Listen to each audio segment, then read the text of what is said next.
Evolution is a term to define only one organism, and that's the self. The self is the universe, the self is the alpha and omega, God and infinity. And that's the only thing that evolves, because we are all part of the self. Nothing goes through an evolutionary process alone, or without direct benefit to the whole. So when you begin to think that there's this controlling elite, this controlling hand behind the curtains leading the planet to destruction, when you think the end is near, the apocalypse, Armageddon, and when you think we as a species are doomed, it is not they, it is you that brought this about. And for a very good reason. You are evolving. Stop blaming everybody and everything else. Quit panicking about global tyranny and natural disaster and pay attention. Because the world is telling you something. It's telling you exactly what is wrong with you and how to fix it.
The Earth is believed to have formed 4.6 billion years ago. Within the first 150 million years, it began cooling and releasing gases from the lithosphere, which created the earliest forms of the Earth's atmosphere. Prior to the creation of this atmosphere, the sun's ultraviolet radiation made for uninhabitable conditions. But as the Earth cooled further, water condensed in the atmosphere and oxygen accumulated, making way for organic compounds. This spawned single-celled organisms and then plant life.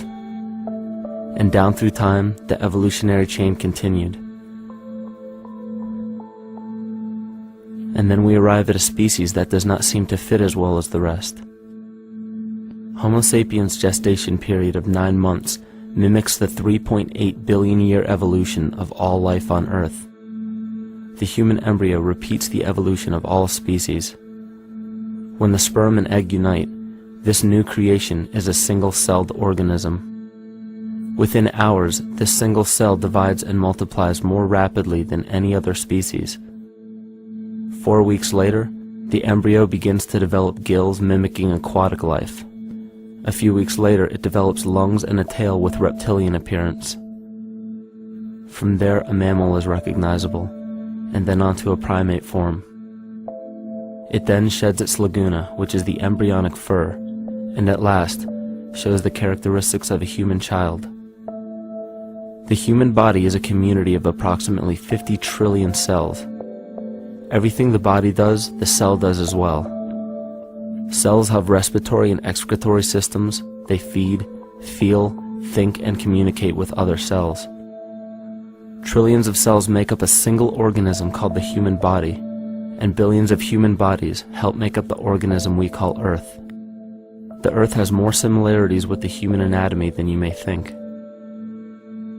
Earth has its own electromagnetic generation, just like the human body. Research has found that a direct current of electricity flows through perineural cells found around every nerve in the body. These pathways are called energy meridians and have been used in the practice of acupuncture for at least 2,000 years. Dating even farther back is the notion of dragon paths or ley lines in which many megalithic structures and stone monuments were erected, marking the energy meridians of the Earth. These energy meridians are generated by the resonant frequencies of the Earth, called the Schumann waves. Each planetary body has its own resonant frequencies and is determined by the circumference and diameter as well as the speed of orbit and rotation.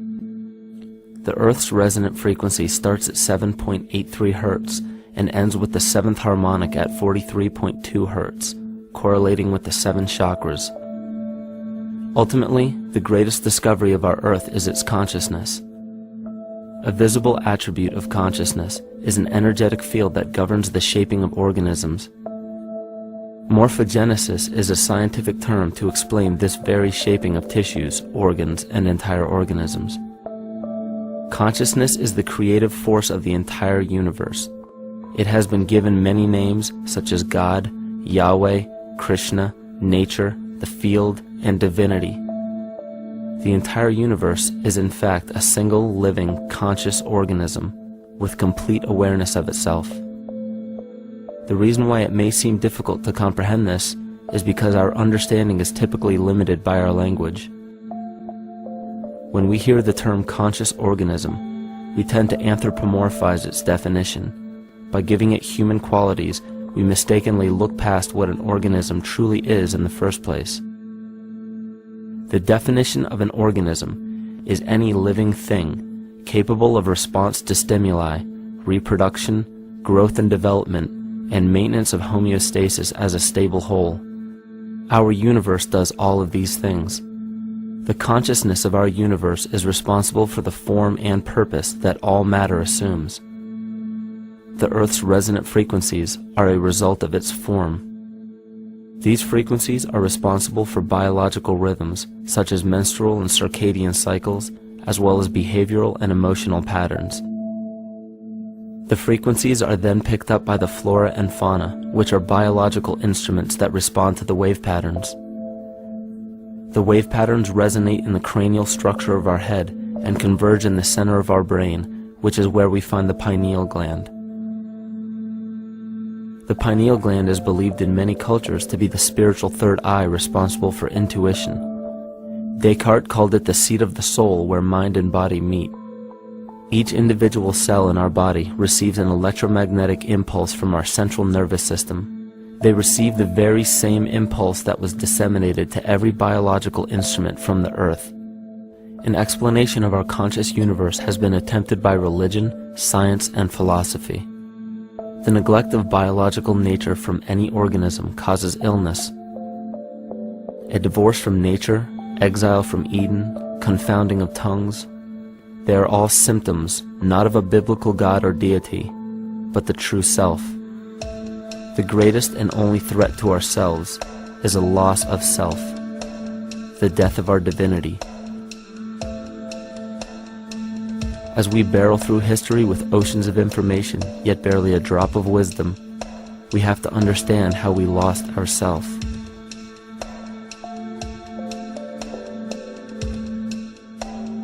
In sacred texts and ancient scriptures left by our ancestors, we find an incredible link between stories of creation, a great flood, the war of the gods, the Messiah dying for the sins of man, end-time prophecies, and similar characters. These correlations show up in myths from cultures that supposedly had no contact with one another due to distance in geography and time. The common thread we find that connects all of mythology has its roots in the stars. One of the most revealing accounts is the battle of the gods in heaven and the ensuing flood. In the Bible, Lucifer rivaled the Lord and was defeated and cast down to earth. In the creation myth of the Enuma Elish, we find a similar story of Tiamat being defeated by Marduk and cast down to the abyss of Apsu. In chaos, Tiamat, the mother of them both, Apsu and Tiamat's waters were mingled together, meaning that the chaotic waters of Tiamat were somehow mixed with the sweet waters of Apsu. Apsu was the Sumero-Akkadian god of the abyss beneath the earth. Tiamat, also known as Lucifer, was known as a serpent or dragon and was defeated by Marduk. Marduk was the father of Nebo or Mercury, and Mercury is the same mythological character as the Zoroastrian Mithra, the Egyptian Hermes Anubis, and the Gnostic Hermes Christos. The most recent version of Mercury, however, is the Archangel Michael in the Bible, who defeated Lucifer and sent him to the abyss of the earth, or hell. This story is steeped in astrological significance in the Bible and in many other ancient scriptures. This leads to an event in history that is recorded by many researchers regarding the cosmic upheaval and historic deluge. William Commonus Beaumont states, "The flood immortalizes the collision of a fallen planet, later termed Satan, actually a cometary body with our Earth." Consider what this reveals. He postulates that a planet, later termed Satan, fell to the earth, creating the flood we see recorded in the Bible and other myths. Lucifer, or Tiamat, was a planet known to ancient cultures as the Glistening One, the dragon of chaotic salt waters. The light from the sun illuminated this planet's water, which gave it a glow that rivaled the sun's own light, which is where we hear about Lucifer rivaling the Lord. The Lord in this case being the sun, which sustains and gives warmth to the earth. The planet Tiamat, or Lucifer, was destroyed by a cataclysmic event that hurled the watery planet to the abyss of the earth. In the book of Enoch, it reveals, "And behold, a star fell from heaven, and when it fell to earth, I saw how the earth was swallowed up in a great abyss." The myth of the Ute Indians states, "The sun was shivered into 1,000 fragments, which fell to earth, causing a general conflagration. Then Tawats fled before the destruction he had wrought. And as he fled, the burning earth consumed his feet, legs, body, hands, and arms, until at last, swollen with heat, the eyes of the god burst and tears gushed forth in a flood which spread over the earth, extinguishing the fire." This myth resembles the translation of the Enuma Elish by Stephanie Daly in her book Myth from Mesopotamia, which explains that Tiamat's eyes became the source of the Tigris and Euphrates rivers.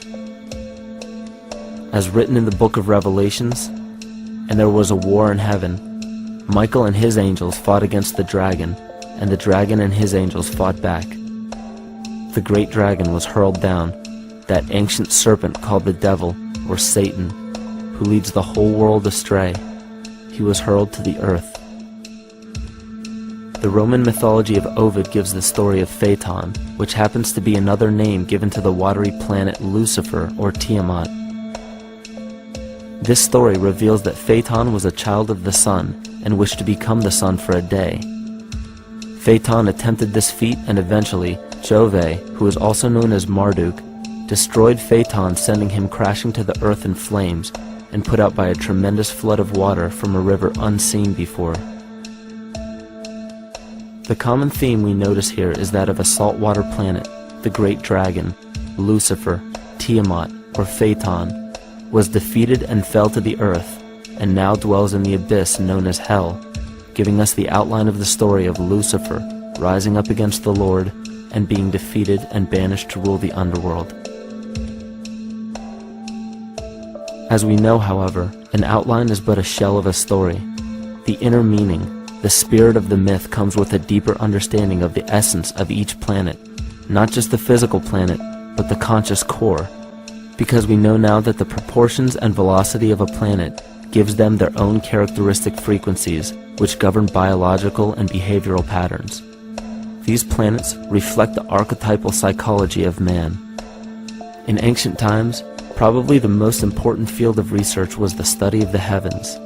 Galactic bodies and their movement through the sky were known to be symbolic of the inner faculties within human consciousness. Within all organisms, outdated science has only explained the physical world measured by our five senses. Only in esoteric religions, mysticism, and quantum fields of science are we to find any attempt at explaining where thoughts and emotions fit into the sense-perceptible world. We also understand now that humanity is a community of cells within the organism of the Earth. The Earth, therefore, is a higher organism that shapes our form and function. This higher organism and all other planetary bodies are governed by consciousness, just as we individual humans are. Therefore, the Newtonian belief that galactic bodies are nothing more than lifeless forms floating in space is tantamount to claiming that we humans are nothing more than a composite of elements in motion. We know that this is untrue because we feel, we think, and furthermore we see the result of our consciousness creating what we call life. Plato wrote, "This world is indeed a living being, endowed with a soul and intelligence, a single visible living entity containing all other living entities, which by their nature are all related." Furthermore, the cosmos is a single living creature which contains all living creatures within it. And in an article out of the Sufi journal, the author writes, "The world is a living spiritual being." This was understood by the ancient philosophers and the alchemists who referred to the spiritual essence of the world as the anima mundi, the soul of the world. In scriptures, we hear of the claim that angels guide the inner soulful actions of people, or that the gods wield influence over man. Most ancient spiritual and scientific teachings held the belief that the hierarchies of the gods, angels, archangels, archai, all the way down to the cherubim and the seraphim, are the hierarchies within the human psyche. In this way, we must understand that when the whole of ancient myths and sacred scriptures speak of spiritual influence from a higher being, they were speaking of archetypal forces that are inherent within us, not an influence from an external source. This is where we begin to see the relevance of astrology as an ancient form of science that resurfaced in the 19th and 20th centuries under the name of psychology. Friedrich Nietzsche even stated, "As long as you still experience the stars as something above you, you still lack a viewpoint of knowledge."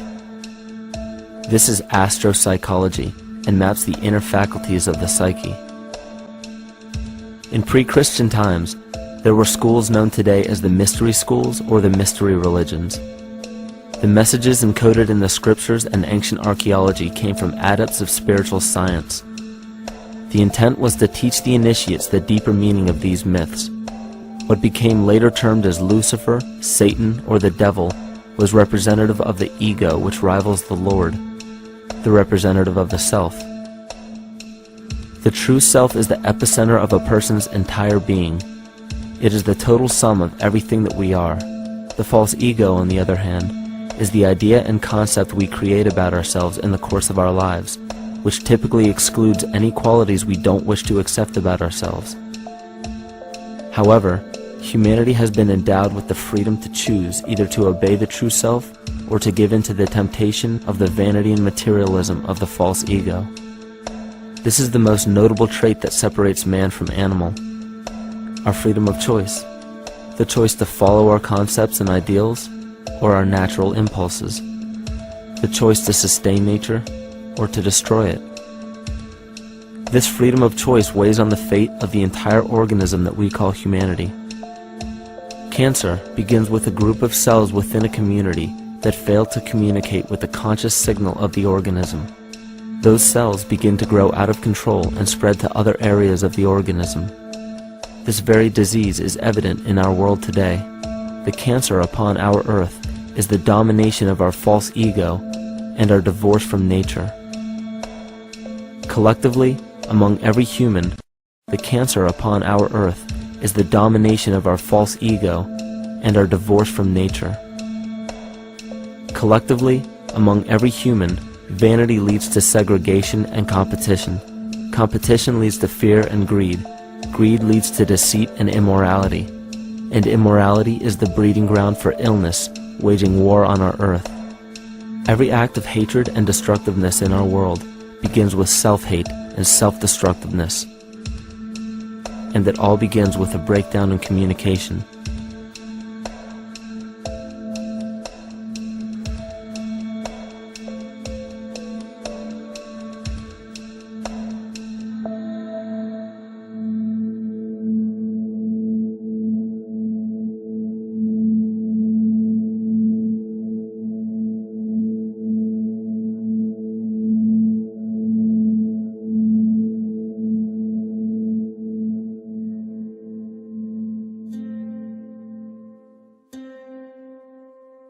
In nature, all that we perceive with our five senses is a result of two fundamental principles. Everything in existence is made of a relationship between vibration and matter. Vibration is a masculine creative force countered by matter, which is a feminine receptive force. Thus begins the principle of duality. We see this duality in ancient myths and philosophies, yet only those philosophies and scriptures that were perverted and raped of the original meaning gave the impression that one polarity was good while the other was evil.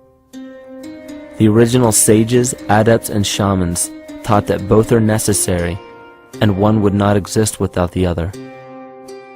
These two important principles come together to form all things in the universe. This is KYMATICA. Even language, logos, the communication of any and all things in nature, depends upon this principle. Pete Peterson, in his works Cymatics, the Science of the Future, stated that nature shows examples of KYMATICA in everything. This phenomena is found to be one of the prime forces that moves biological evolution along its path.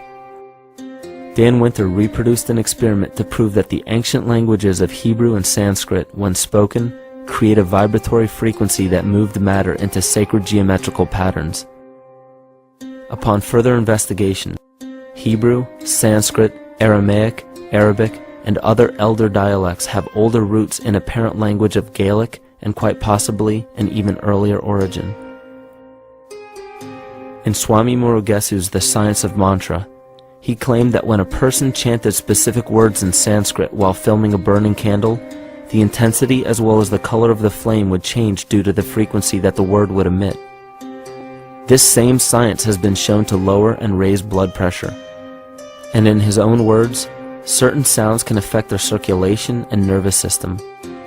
Whatever change such vibrations cause extends to the mind of a person and also to the surrounding atmosphere, causing warmth or coolness. All this can be known by study and shown by practice.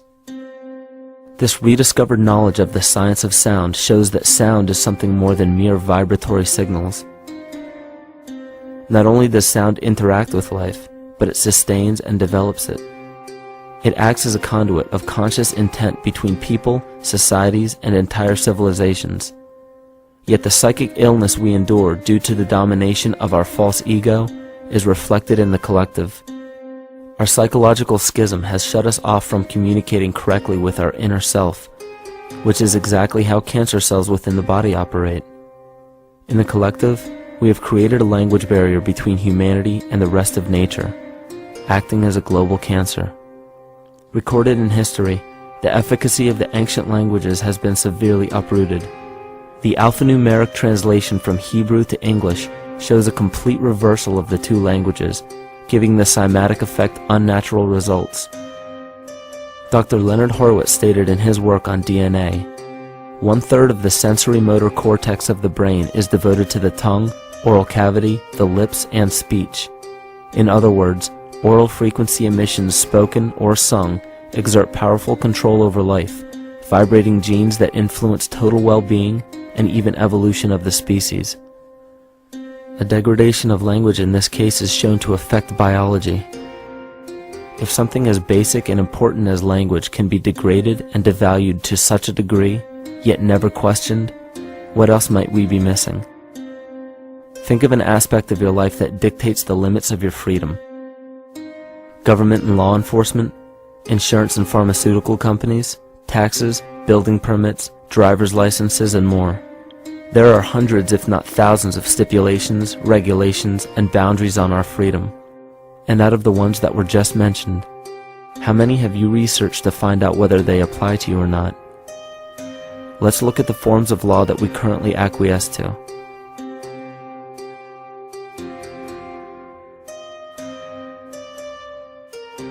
A common misconception among people is that any rule or regulation that governs them falls under one category: law.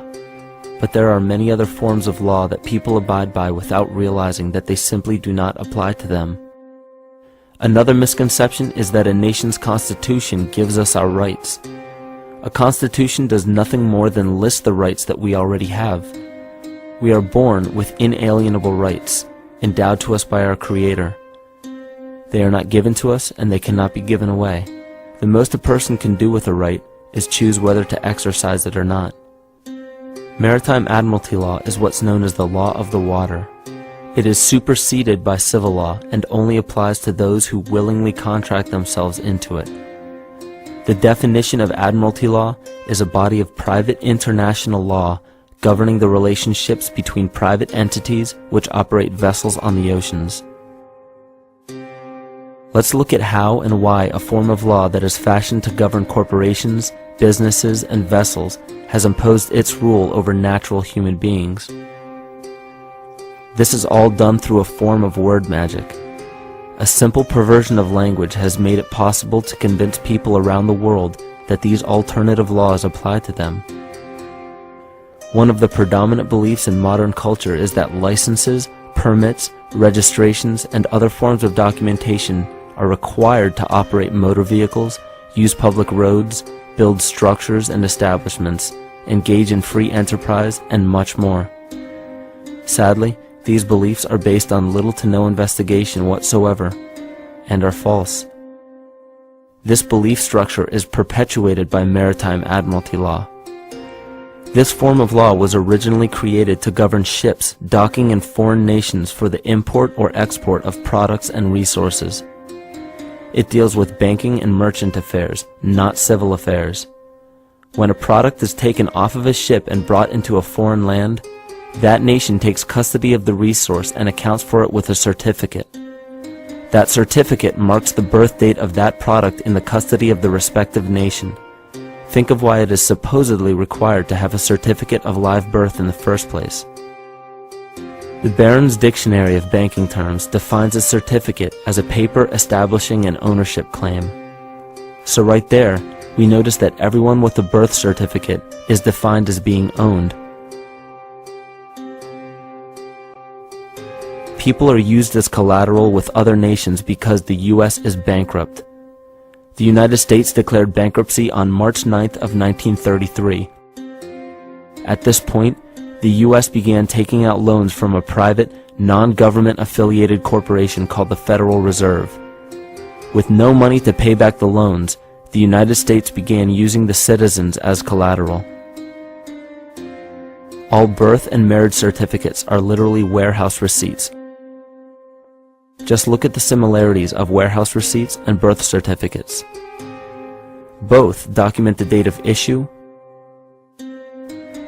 a serial number, registration number or receipt number, a description of the product, and an authorized informant to notify the appropriate government agency.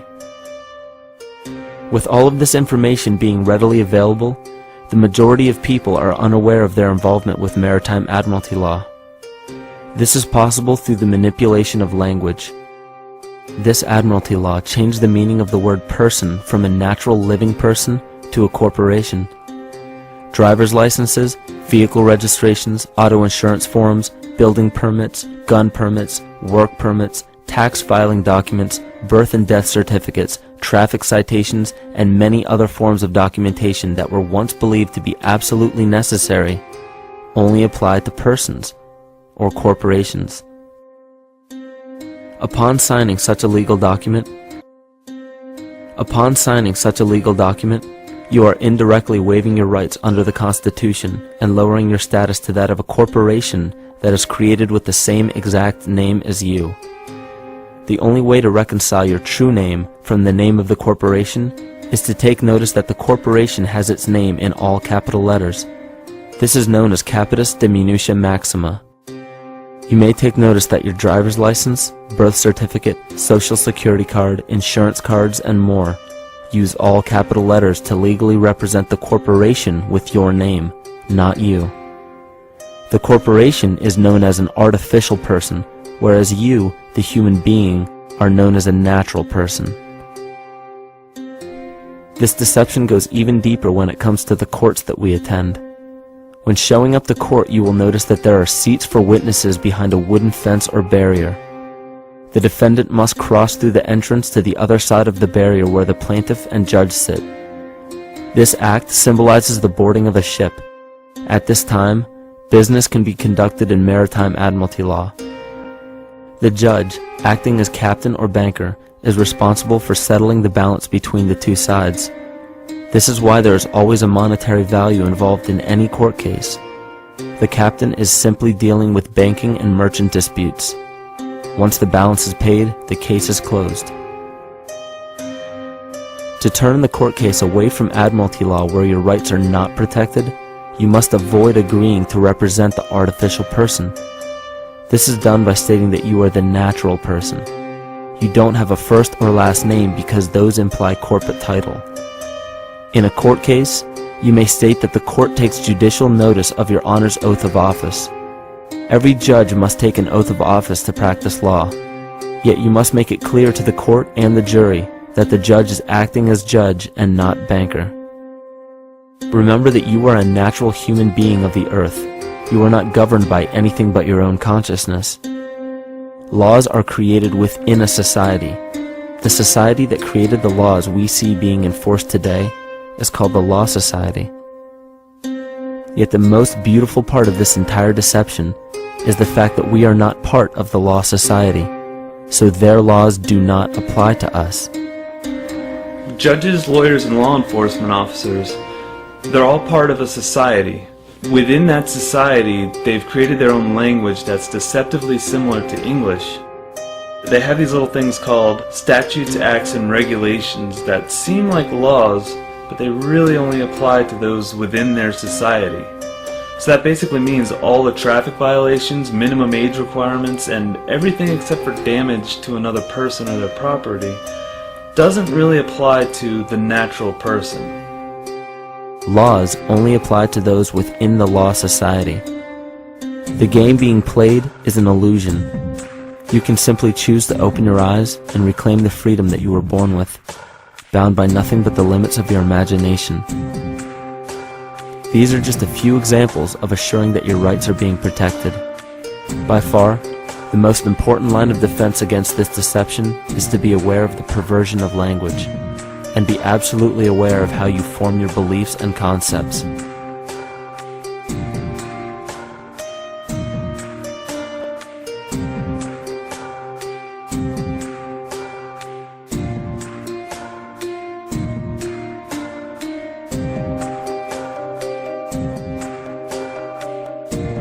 In all forms of the perversion of language, there is a mirror reflection of this in the microcosm of the psyche.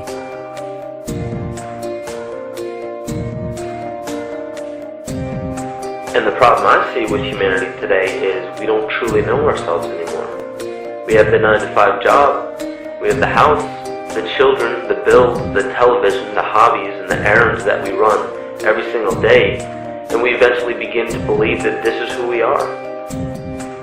But who are we beneath the job title, beneath the status of mother or father, theist or atheist, Republican or Democrat, black or white, man or woman? Who are we? Who are we deep down inside? We don't know, because every time we hear an answer that we don't want to accept about ourselves, we deny it. We'll pass it off and project it onto somebody else and judge them for it. This is repression. And we see what repression can do to us on an individual level, but what about on a collective level of humanity? What happens when the whole world refuses to see what they truly are on the inside?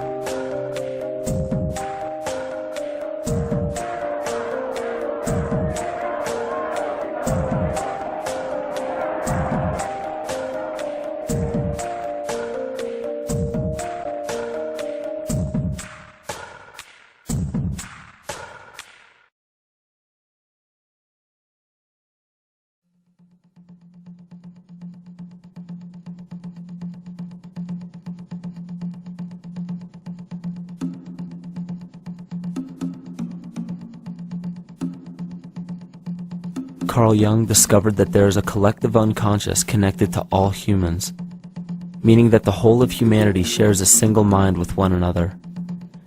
This is evident in the world through accounts of shared mythology and symbols, the study of morphic fields, and with the science of kinesiology. This collectivity is a global example of the unconscious mind of the human body, in which trillions of cells share a similar signal. This parasite, called our false ego, requires a continuous flow of sustenance to survive. food, fuel, and any other form of sustenance is energy. Human consciousness is an electromagnetic field of energy. When this potential energy is utilized, it then releases kinetic energy, which is used to perpetuate the false ego. This scenario occurs in the smallest parasitic organisms, all the way to a collective organism called humanity. A parasite will release chemicals that cause the host to crave the sustenance that the parasite needs to survive. As long as the host is unaware, it will keep feeding the parasite and starving itself. In a similar way, Wilhelm Reich stated that whole societies suffer from a psychosis caused by starving our organic biological impulses. He states that sexual suppression supports the power of the church, which has sunk very deep roots into the exploited masses by means of sexual anxiety and guilt.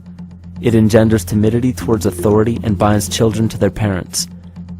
This results in adult subservience to state authority and to capitalistic exploitation. It paralyzes the intellectual critical powers of the oppressed masses because it consumes the greater part of biological energy.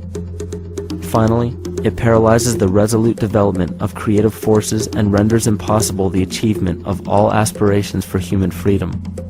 In this way, the prevailing economic system, in which single individuals can easily rule entire masses, becomes rooted in the psychic structures of the oppressed themselves. What Reich was showing in this powerful quote is that on a collective level, the suppression of a natural function, whether biological, spiritual, or emotional, will result in an abnormal reaction, a psychic disease. This illness or disease is reflected into the masses through a collective unconscious and acts as an epidemic.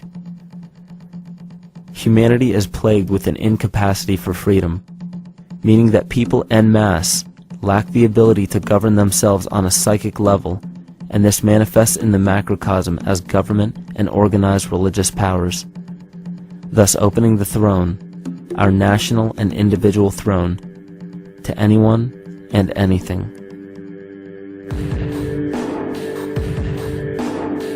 Enter the infamous rulers of the earth, the patriarchs of civilization, political, social, economic, and spiritual dictatorship, psychic tyranny.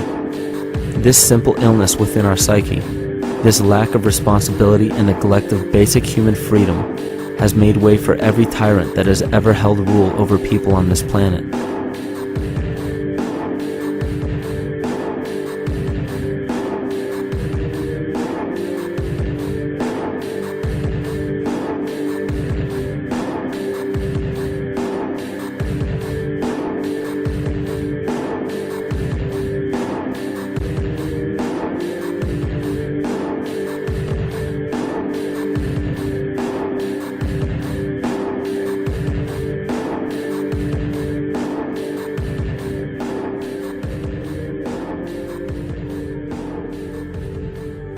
But these oppressive tyrants that are demonized by the masses are no different than us. In fact, they are one with us. In the book The Prophet by Khalil Gibran, he poetically states, "I say, as the holy and the righteous cannot rise beyond the highest which is in each of you, so the wicked and the weak cannot fall lower than the lowest which is in you also." Every one of us has the capability to commit the most horrifying sin or show the most beautiful compassion to our fellow man. This is the very definition of an illness within the psyche and soul of man.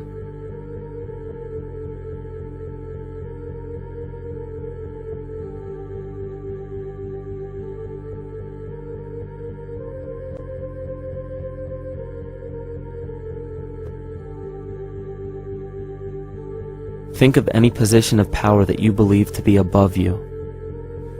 Royal families, government leaders, the United Nations, financial organizations, corporate monopolies, and media juggernauts. These are all facets of our false ego. They are the physical advent of our own sickness. They require our conscious participation, our conscious energy to survive. Because without our cooperation, without supplying them with the sustenance of complicity, they starve. Their very nature depends on our desire to be ruled. And a typical symptom of the illness among humanity today is our continuous denial of our illness. Repression. We consistently repress those qualities we choose not to accept about ourselves. This is why it is so difficult to see the false ego and its multiple manifestations for what they truly are.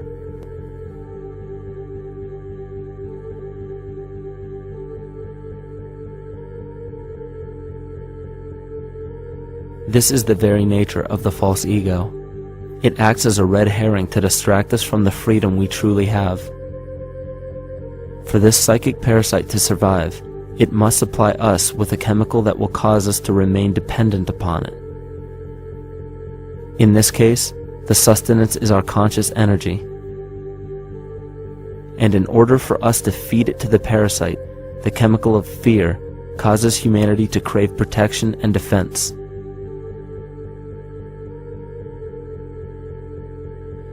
The functions of the body to survive can be broken down to two basic functions for any organism to survive.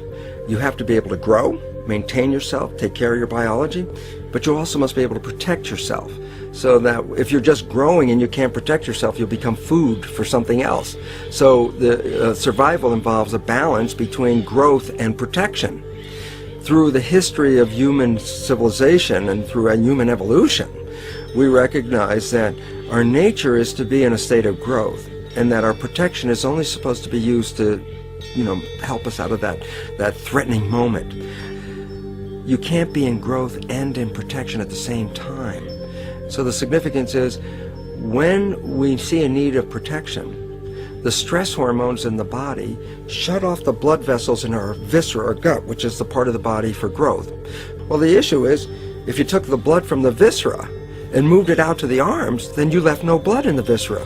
That means no growth. But you're ready to fight. And when your fighting is finished, then the blood returns back to the viscera and you grow again.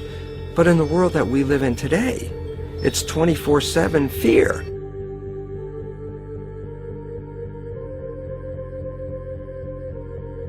So we have a continuous dripping of that stress hormone into the body. It's just dripping all the time, getting us ready to run or fight or flight at any moment at the drop of a hat. We're ready to go because we're on guard. Well, the problem is, what does that mean about your allocation of energy? And it says, we're spending most of our energy in protection. You cannot survive if you're in protection all the time.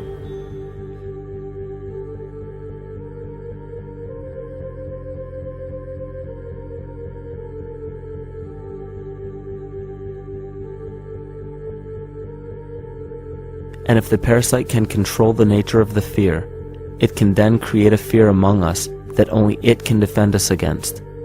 A recent physical manifestation of this comes from Zbigniew Brzezinski, former Secretary of State who also supported President Barack Obama.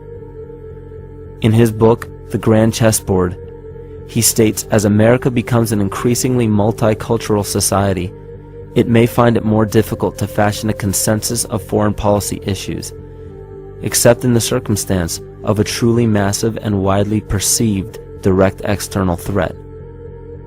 Even the Reichsfuhrer of the Nazi Party, Hermann Göring, sums up this game of supply and demand perfectly when he stated, "The people can always be brought to the bidding of the leaders."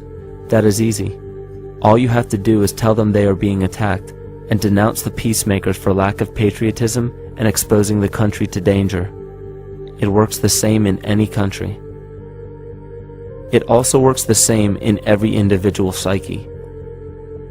Just remember that the false ego has only one desire: to become greater and more powerful than the true self. This illness causes us to believe that we are separate from nature. This is why we see such a rise in the dependency of technology. This is why we see such little stewardship for the earth and the environment.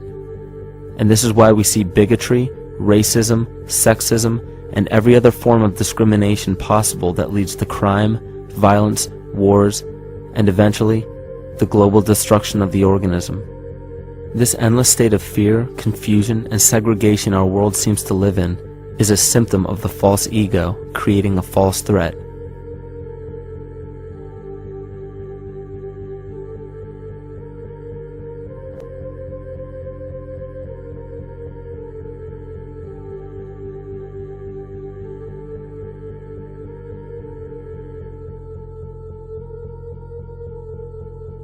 many of the United States presidents have blood relations with each other. The Bush lineage has blood ties to a great number of former presidents. George Washington, Millard Fillmore, Franklin Pierce, Abraham Lincoln, Ulysses Grant, Rutherford Hayes, James Garfield, Grover Cleveland, Teddy Roosevelt, William Taft, Calvin Coolidge, Herbert Hoover, Franklin Roosevelt, Richard Nixon, and Gerald Ford.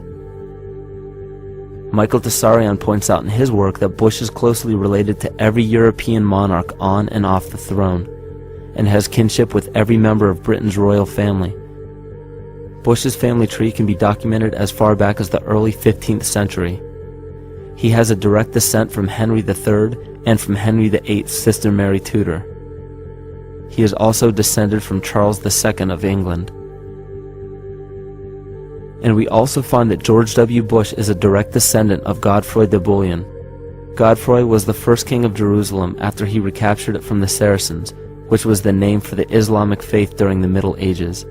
It is interesting to note that the current occupation of the United States in the Middle East was re-established by the same family, George Bush Sr. in 1991, and again by George Bush Jr. in 2003. George Bush Jr. is then found to be a cousin to both opposing candidates of his 2 terms in office, Al Gore and John Kerry. Democratic President Barack Obama also has blood ties with George W. Bush, as well as Gerald Ford, Lyndon Johnson, Harry Truman, James Madison, and the British Prime Minister Sir Winston Churchill. On the opposing side of the 2008 presidential ballot, John McCain is descended from Robert the Bruce, King William I of Scotland, and also Godfrey de Bouillon. Probably one of the most interesting facets of the bloodline relations is the fact that the whole British royal family has descent from the Muslim prophet Muhammad through the Arab kings of Seville. This bloodline was passed through the kings of Portugal, Castile, and eventually down to King Edward IV. And this is a very, very different story from what you hear the media pumping out every day, being this idea of lineal superiority. It's completely debunked according to the foremost authority of aristocratic lineage, Burke's peerage. And this just goes to show that there's the true story, and then there's the manufactured illusion, the front that's given to the public.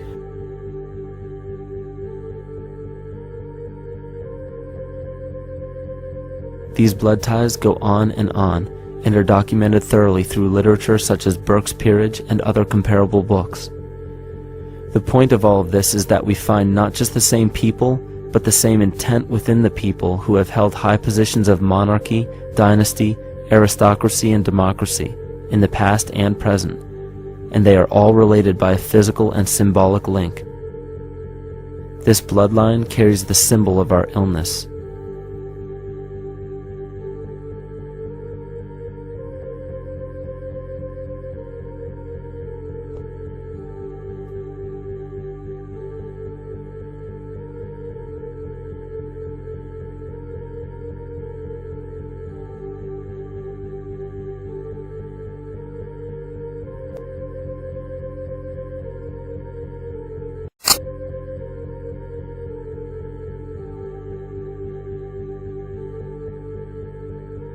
The symptoms of our psycho-spiritual illness are the wars, terrorist attacks, artificial or man-made disasters, and leader figures.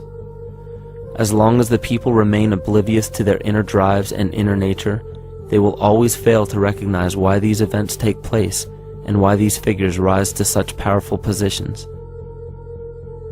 The reason why we have failed for thousands of years to conquer these archetypal rulers permanently is because for thousands of years we have been fighting the symptoms of an illness and not the root cause.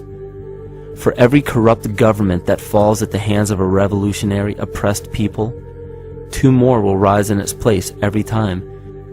Because the root cause of a corrupt government does not exist in the individual leading that government. It exists within the psyche of every individual. Because an unaware host to a deadly parasite will do anything to avoid accepting his own incapacity for freedom.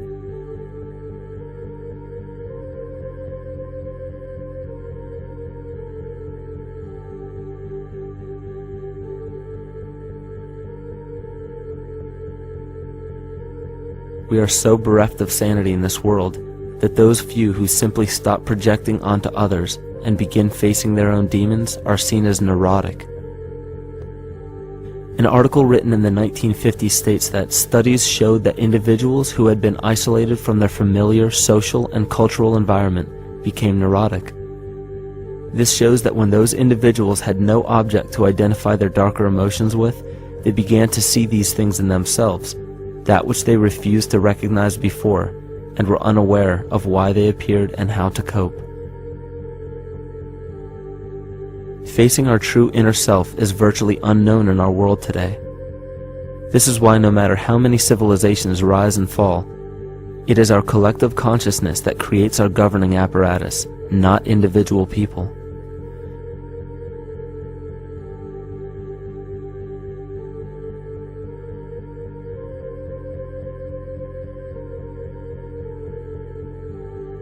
And after countless attempts, you would imagine that people would realize that a physical retaliation may not be the solution. Yet here we are, thousands of years later, with technology that can clone DNA, vehicles that can break the sound barrier and probe the depths of space, and science that can overcome almost any sickness. Yet we still fail to take notice to the importance of thoughts and consciousness. This is the very definition of insanity. And every single one of us is responsible for this psychic epidemic, because we're killing the messenger and paying no attention to the message.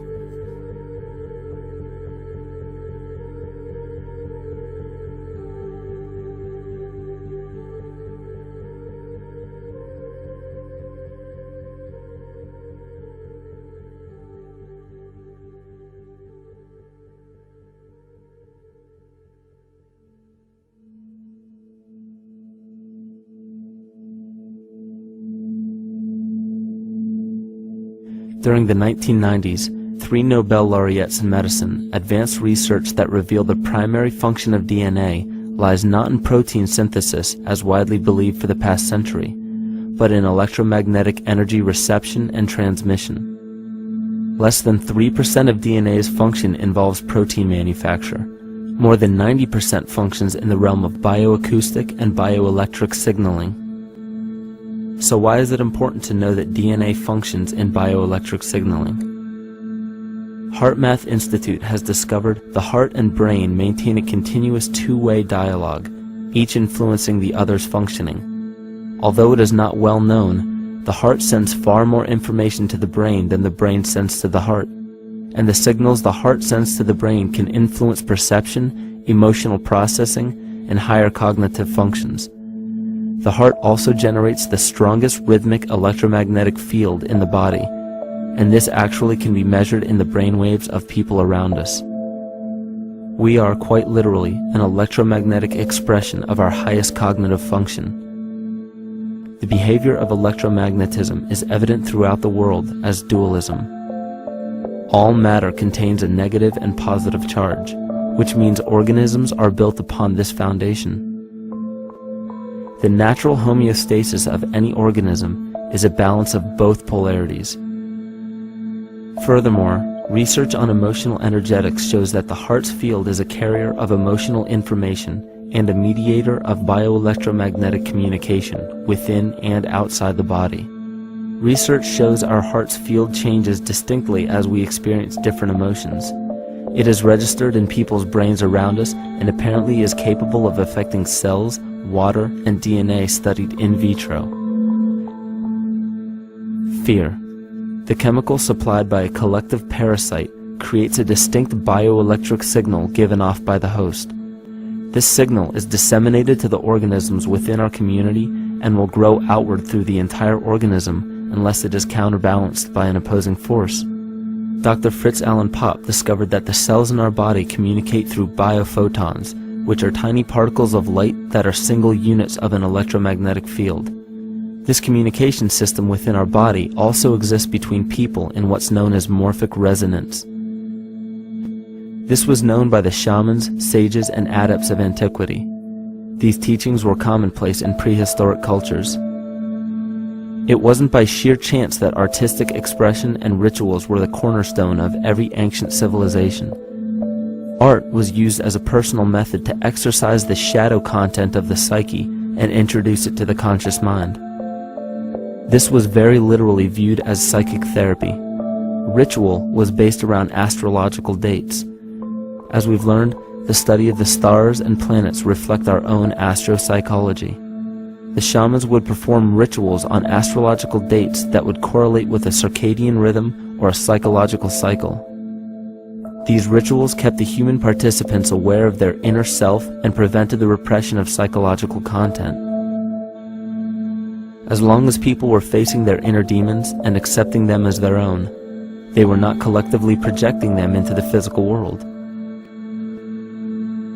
If you bring forth what is within you, what you bring forth will save you. If you do not bring forth what is within you, what you do not bring forth will destroy you.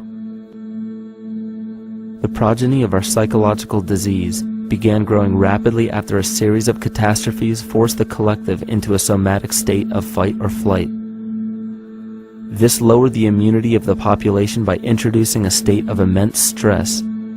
Our body becomes more susceptible to illness under stress. In this manner, humanity fell ill when entire bodies of land were swallowed up by the floodwaters. This uprooted many tribes, chiefdoms, and civilizations from their homes, and their ritual practices that were used as a conduit for psychic wellness were put on hold in order to survive the catastrophe and seek new homes. The shamans were spread to many new areas of the world. This information has been suppressed. We are made to believe that advanced civilizations such as ancient Egypt and the Mayans of Mesoamerica came about with no prior rudimentary remnants or evidence of evolving intellectual artifacts to bring them to their peak. We are meant to believe that their incredible knowledge of mathematics, astrology, agriculture, economy, polity, and architecture came out of nowhere. This leads many researchers today to the understanding that the origins of these civilizations have been suppressed. Not surprisingly, the force that has guided the suppression of this knowledge comes from the exact bloodline of the political and religious leaders stated previously. These are some of the notable book burnings and suppression of important texts in our history.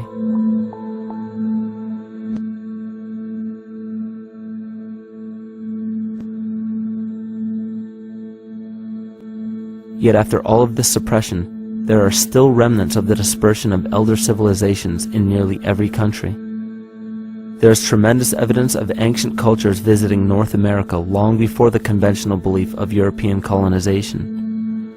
Barry Fell states in his book America BC, there are ancient inscriptions now being reported from nearly all parts of the United States, Canada, and Latin America, written in various European and Mediterranean languages in alphabets that date from 2,500 years ago.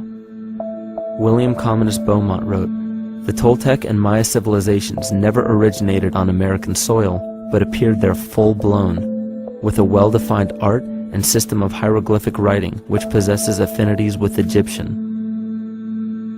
It is found that there are thousands of prehistoric sites across New England and several other northern states showing inscriptions, carvings, and mounds created by Druidic mariners as far back as 800 BC.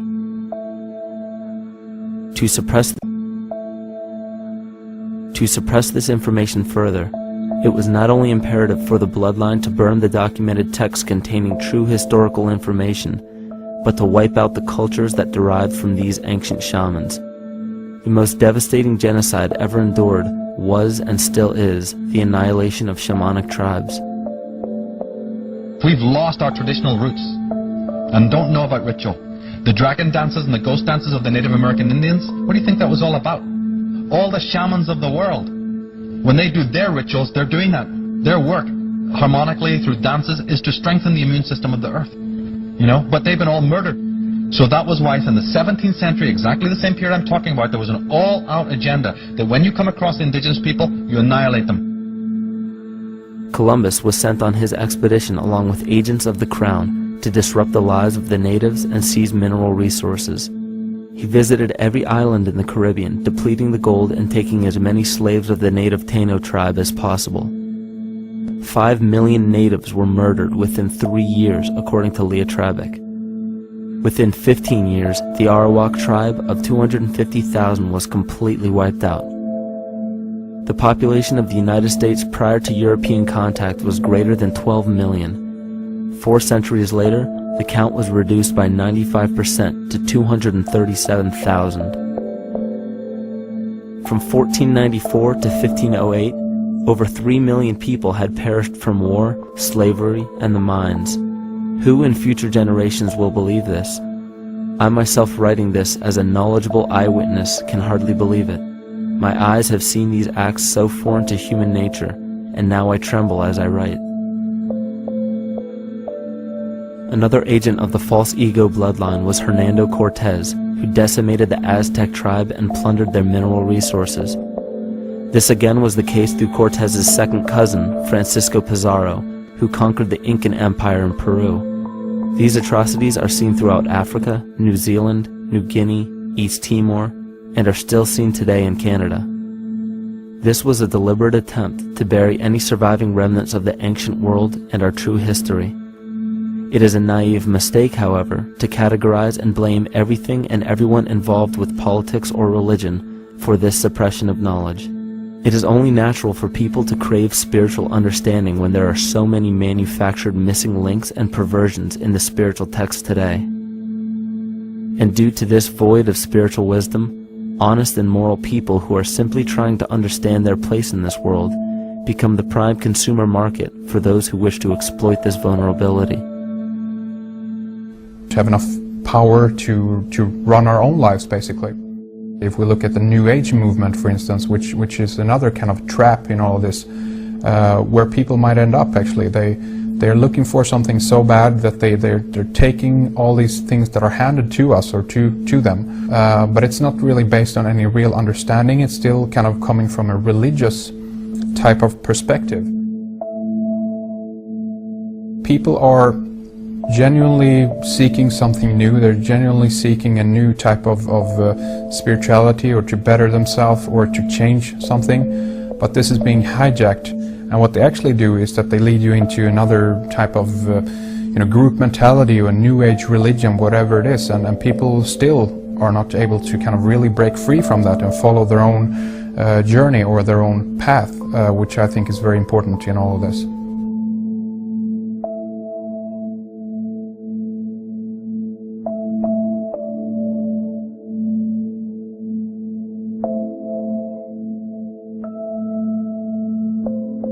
In the pre-Christian era, there were several cults of incredible power, most notably the stellar, solar, Saturnian, lunar, and mushroom cults. It is simple to see that worshippers of the lunar goddess comprised of the lunar cult. The worship of sun gods were indicative of the solar cults. The Saturnian cult, which consisted of Phoenicians and Canaanites, worshipped El or Eli. The biblical exodus of the Hebrews from Egypt showed that they entered Canaan and merged the lunar cult of Isis, the solar cult of Ra, and the Saturnian cult of El to form Isis, Ra, El. Israel. The old Israelitish cult and mythology, the Yahweh worship, the patriarchal legends, the sojourn in Egypt, and so on, are rooted in the religion of the sacred fungus developed from the underlying fertility philosophy of the ancient Near East. The Jewish mitre, Muslim turbans, and military berets are derivations of the symbol of the mushroom cult. One of the first and most prominent, however, was the stellar cult, and a number of these ancient cults were created for shamanic purposes and earthly stewardship, yet some were taken over with different intentions. Just as you would imagine in any establishment of power, smaller cults formed within the main cults to worship individual deities.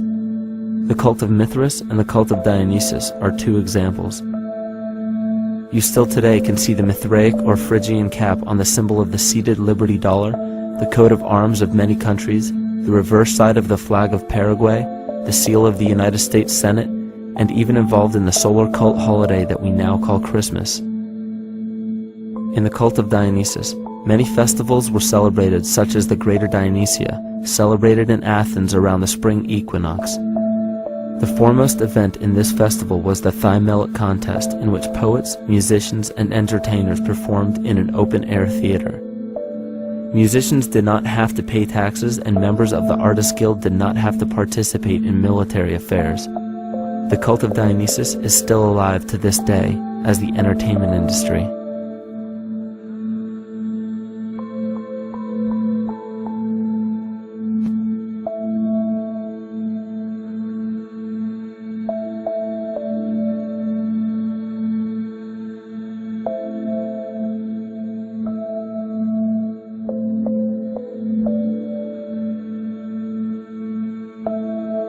These cults still exist in many important positions of power throughout the entire civilized world.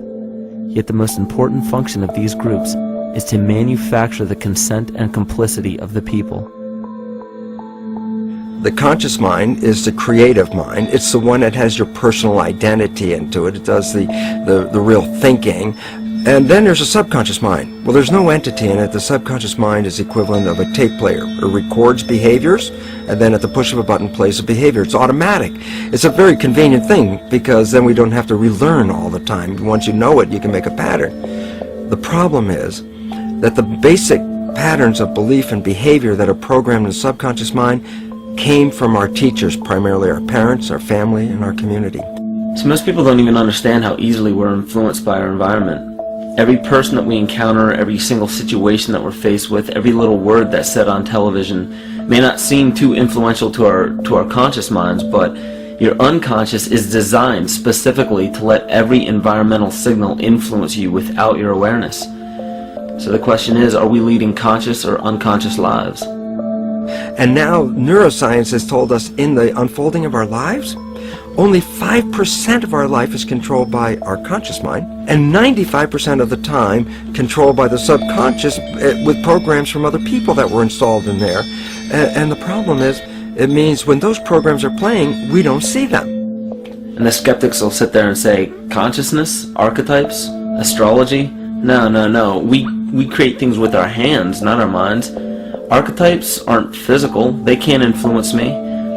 But when you think of the fact that we're only conscious of this small little fraction of our behavior, what we don't realize is that entire countries, entire civilizations that think they're free and independent, but are unconsciously too afraid to be free and independent, they will beg to be governed. And if they can't do it themselves, who do you think will consciously or unconsciously take that responsibility? It usually ends up being that strong, masculine, animus archetypal figure. When we think we're in danger, we're not looking for our mother to nurture us. We want our father to protect us. And right on cue with the age of fear, this age of catastrophe, the age of this parasite, we see masculine domination. And one of the primary conduits for giving our responsibility and our conscious energy away is money. We surely don't want to admit that our dependency on money is flawed, because that would imply that the fault is our own. And God forbid we take responsibility for our lives, so we blame the money. This is the cornerstone of the entire illusion being built around us by the false ego. Money is said to be the root of all evil, yet it cannot be evil because money is only a symbol. Symbols carry only the faith and spirit of the observer. This means that the symbol of paper money, yet it cannot be evil because money is only a symbol. Symbols carry only the faith and spirit of the observer. This means that the symbol of paper money evokes and surfaces the evil intentions and inherent flaw of our false ego. Money only exists because we agree to accept it as valuable. And to further illustrate our incapacity for freedom, we've given the control of our faith-based money to a private corporation instead of the federal government. There is no law stating that we have to use Federal Reserve notes as currency. We choose to because we fear the alternative: independence.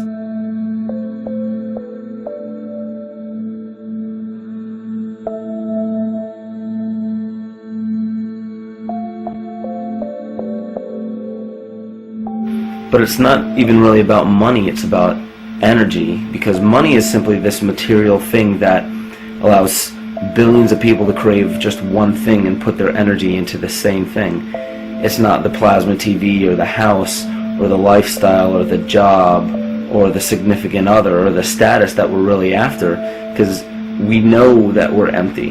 These people feel sadness and loneliness and void just like anybody else, and they either want to fill that void with materialism because they think that that'll make them feel better, or they want to sedate the void feeling with material possessions. So it all comes back to this feeling of having to put our dependency into an external source, something that we have absolutely no control over. What we're seeing right now is with all the competition of each other destroying each other, wars, competing for material existence, raping the planet and tearing it apart to get some pieces of it to hold in your hands and say you won the game.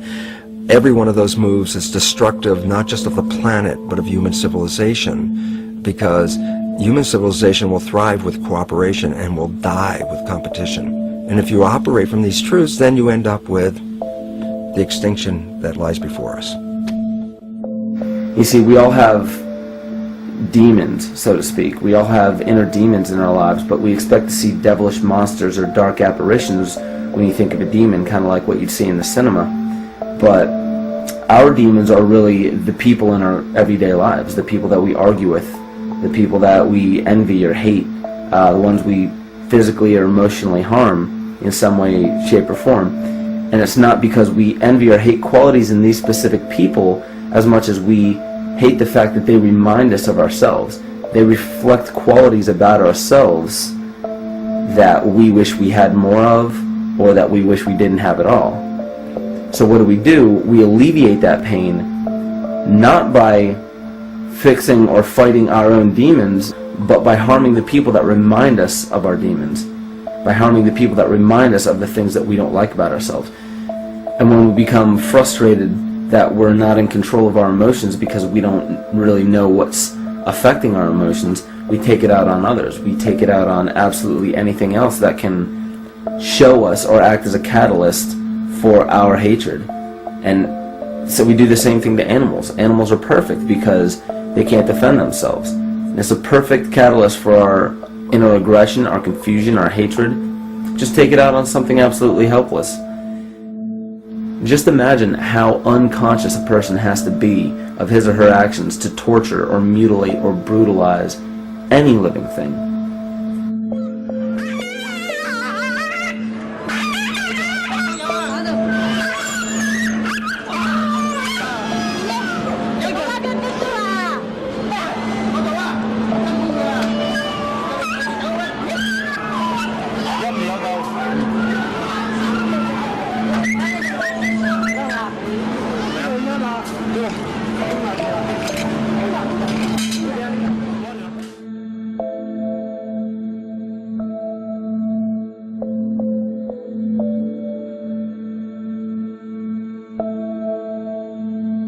His goat's down, and he'll be here, and we can. Ouch! God, he bit you. Look at his tail.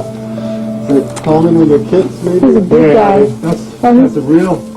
Think of the lack of compassion you must have towards life in general to be able to feel no semblance of sympathy towards entire populations, let alone just individuals or individual animals, entire populations of species that are bred specifically for the purpose of commodity.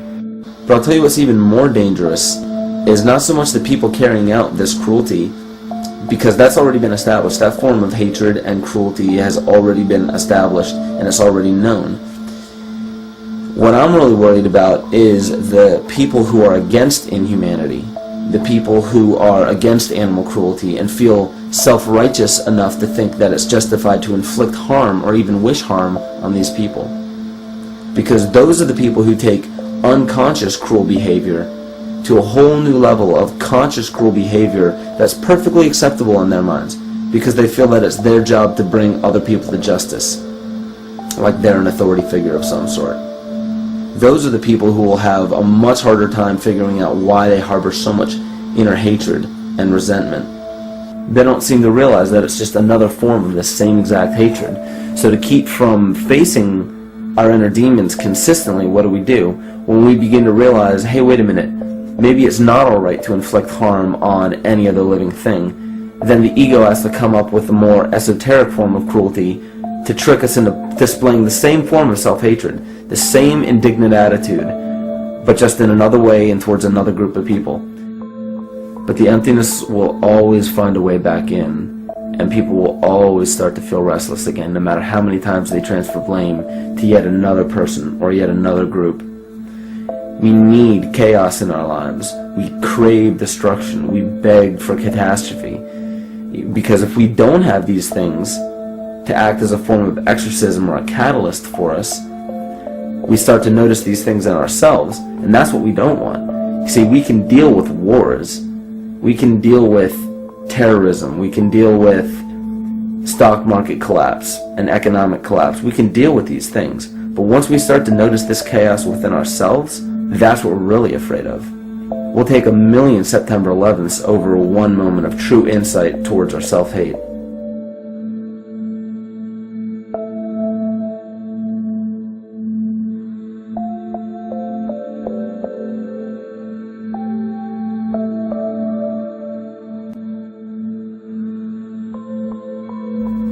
And you know, the most interesting part of all of this is we encounter things every day, every single day, that we either accept with open arms or that we reject violently. The interesting part is not really what we're accepting or rejecting as much as what it is inside us that makes us feel compelled to a certain thing or repelled from a certain thing. There's this fundamental dual behavior of muscular strength or weakness, attraction or repulsion. And what's interesting about this is when you realize that consciousness, awareness, that intangible essence that animates all matter into what we see around us as life, that is where you will find the origin of this dual behavior. It's been explained as the inhalation and exhalation of Brahma, the contraction and the expansion of Ahriman and Lucifer in an anthroposophical setting, the active and the passive qualities in electricity, the masculine and feminine qualities, yin and yang, existence and nothingness. These are all ways to explain the same behavioral process that begins with awareness, it begins with consciousness. And if you get rid of all the images and concepts in our minds of these sayings in your head and just try to feel the difference between the two polarities, you'll begin to notice that all of the different scenarios and possibilities that are playing out in the world all spawn from this common origin. You'll have 1,000,000 people telling you why the Bible is supposedly the Word of God and that you should follow it word for word. And then you'll have another 1,000,000 claiming that it's a form of mind control and not to believe any of it. Everybody will tell you to beware of this or watch out for that. This is good information, this is bad information. And I just have to wonder, what makes anyone an authority figure enough to say that something is true or false? And why are you denying or accepting anything based on the suggestion of another person? Why aren't you making that decision for yourself? Information is information. There's no such thing as good or bad information. It's all what you do with it. I say let everything be your Bible. Give every piece of information, every person, every event or scenario or situation an honest and open mind. Because then it's your responsibility to respond to it in the way that you choose. Not following the herd, not following convention, it's your responsibility. And that's the point when, no matter how many people tell you you're wrong or right, you're not dependent upon their approval. If we at least question our own actions, question our own thought process, and make a conscious decision to what we feel is right every single day, that's what I believe to be divinity. That's true shamanism. And that, to me, is what it really feels like to be alive.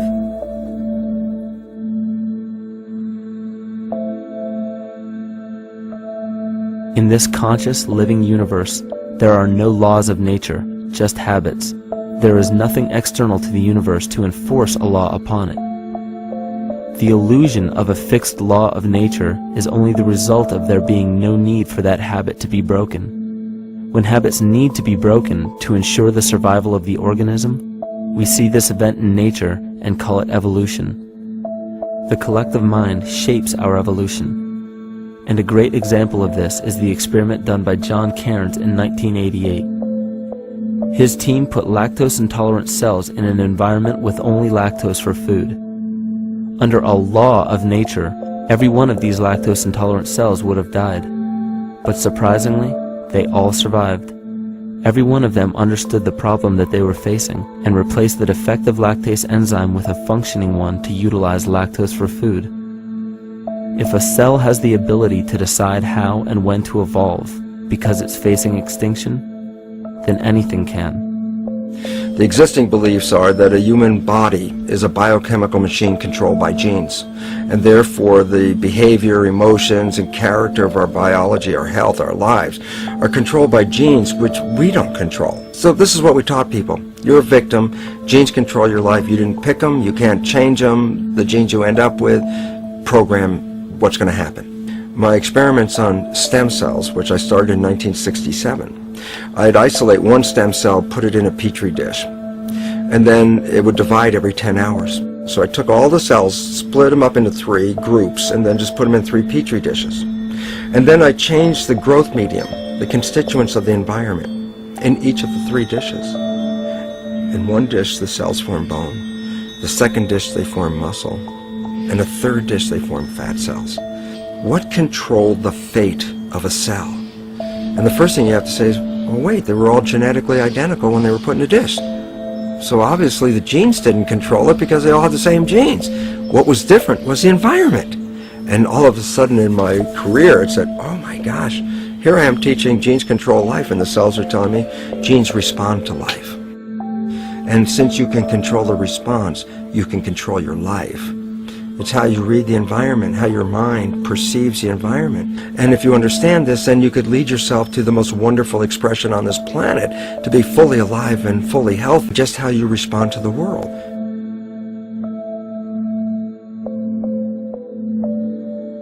In the face of financial collapse across the world, political and religious wars raging tirelessly, and an ever-growing feeling of being lost and void of meaning, there is a great amount of energy being pushed to the surface of the collective mind. Evolution does not come about gradually. It happens in spurts and fits, and comes about due to a tremendous need for the organism to survive. We are now at a point in history where we will choose. We will choose to become sovereign or remain dependent, to face our true self or continue fighting a ghost, to become well or allow this disease to grow, to live or to die. The choice is yours.